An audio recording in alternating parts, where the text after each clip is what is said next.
ಈ ಮಧ್ಯದಲ್ಲಿ ರಾಜ್ಯಪಾಲ ಥಾವರ್ ಚಂದ್ ಗೆಹ್ಲೋಟ್ ಅವರು ಮುಖ್ಯಮಂತ್ರಿಗಳಿಗೆ ಪತ್ರ ಬರೆದಿದ್ದಾರೆ. ಈ ಪತ್ರ ಯಾಕೆ ಅಂದರೆ ಹಿಂದುಳಿದ ವರ್ಗಗಳ ಬಿಜೆಪಿಯ ಹಿಂದುಳಿದ ವರ್ಗಗಳ ನಾಯಕರುಗಳು ಇತರರ ಜೊತೆಗೆಲ್ಲ ಸೇರ್ಕೊಂಡು ಒಂದು ಸಭೆ ಮಾಡಿ ಪಾದಯಾತ್ರೆಯ ಮೂಲಕ ರಾಜಭವನಕ್ಕೆ ಹೋಗಿ ಒಂದು ಪ್ರೆಸೆಂಟೇಷನ್ ಕೊಟ್ಟರಲ್ಲ. ಯದುವೀರ್ ಒಡೆಯರ್ ಅವರೆಲ್ಲ ಇದ್ರು, ಅದರಲ್ಲಿ ಸಂಸದ ಯದುವೀರ್ ಒಡೆಯರ್ ಸೇರಿದಂತೆ ಅನೇಕ ನಾಯಕರುಗಳಿದ್ರು. ಅದನ್ನು ರೆಫರ್ ಮಾಡಿ ಮುಖ್ಯಮಂತ್ರಿಗಳಿಗೆ ರಾಜ್ಯಪಾಲರು ಪತ್ರ ಬರೆದಿದ್ದಾರೆ. ಕುಂಬಾರ ಕ್ರಿಶ್ಚಿಯನ್, ಕುರುಬ ಕ್ರಿಶ್ಚಿಯನ್ ಈ ಜಾತಿಗಳಿಗೆಲ್ಲ ಆಕ್ಷೇಪ ಬಂದಿದೆ. ಜಾತಿಗಳ ಲಿಸ್ಟ್ನಲ್ಲಿ ಇಲ್ಲದ ಕ್ರಿಶ್ಚಿಯನ್ ಜಾತಿಗಳನ್ನು ಸೃಷ್ಟಿ ಮಾಡಲಾಗಿದೆ. ನನ್ನ ಗಮನದಲ್ಲಿದ್ದಂತೆ ಕ್ರಿಶ್ಚಿಯನ್ ಧರ್ಮದಲ್ಲಿ ಜಾತಿಗಳಿರೋದಿಲ್ಲ. ಕ್ರಿಶ್ಚಿಯನ್ ಜಾತಿ ಬಳಕೆಯಿಂದ ಸರಿಪಡಿಸಲಾಗದ ಹಾನಿಯಾಗುತ್ತೆ. ಇದು ಸಾಮಾಜಿಕ ವ್ಯವಸ್ಥೆಗೆ ಸರಿಪಡಿಸಲಾಗದ ಹಾನಿ. ಜಾತಿ ಸಮೀಕ್ಷೆಗಾಗಿ ಹೊಸ ಜಾತಿ ಪಟ್ಟಿಗಳ ಸೇರ್ಪಡೆಯಿಂದ ಗೊಂದಲ ಆಗಿದೆ. ಇದನ್ನು ಮರುಪರಿಶೀಲಿಸಿ ಅಂತ ಪತ್ರ ಥಾವರ್ ಚಂದ್ ಗೆಹ್ಲೋಟ್ ನಮ್ಮ ಘನ ರಾಜ್ಯಪಾಲರು ಮುಖ್ಯಮಂತ್ರಿಗಳಿಗೆ ಪತ್ರ ಬರೆದಿದ್ದಾರೆ.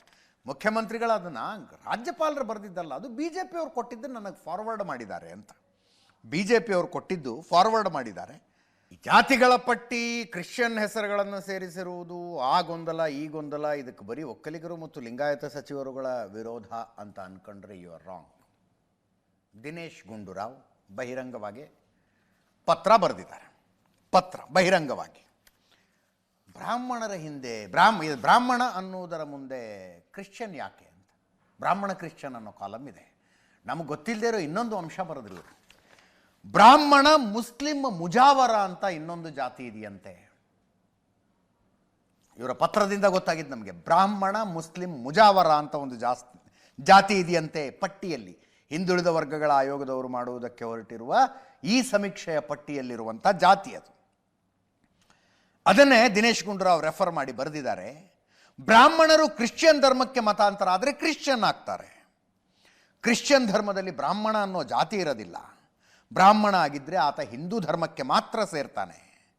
ಇದೇ ರೀತಿ ಬ್ರಾಹ್ಮಣ ಜಾತಿಯ ಮುಂದೆ ಮುಸ್ಲಿಂ ಹೆಸರುಗಳಿದ್ದಾವೆ. ಆಯೋಗದ ಈ ಕ್ರಮ ಅನೈತಿಕ ಅಷ್ಟೇ ಅಲ್ಲ, ಕಾನೂನಿಗೆ ವಿರೋಧಿ. ತಕ್ಷಣವೇ ಈ ಹೆಸರುಗಳನ್ನು ಕೈಬಿಡಿ ಅಂತ. ತಕ್ಷಣವೇ ಈ ಹೆಸರುಗಳನ್ನು ಕೈಬಿಡಿ. ಬ್ರಾಹ್ಮಣ, ಸ್ಮಾರ್ತ ಬ್ರಾಹ್ಮಣ, ಹೊಯ್ಸಳ ಕರ್ನಾಟಕ ಅಂತೆಲ್ಲ ಜಾತಿ ಪಟ್ಟಿಗಳಿದ್ದಾವೆ. ಇವು ಮೂರು ಒಂದೇ.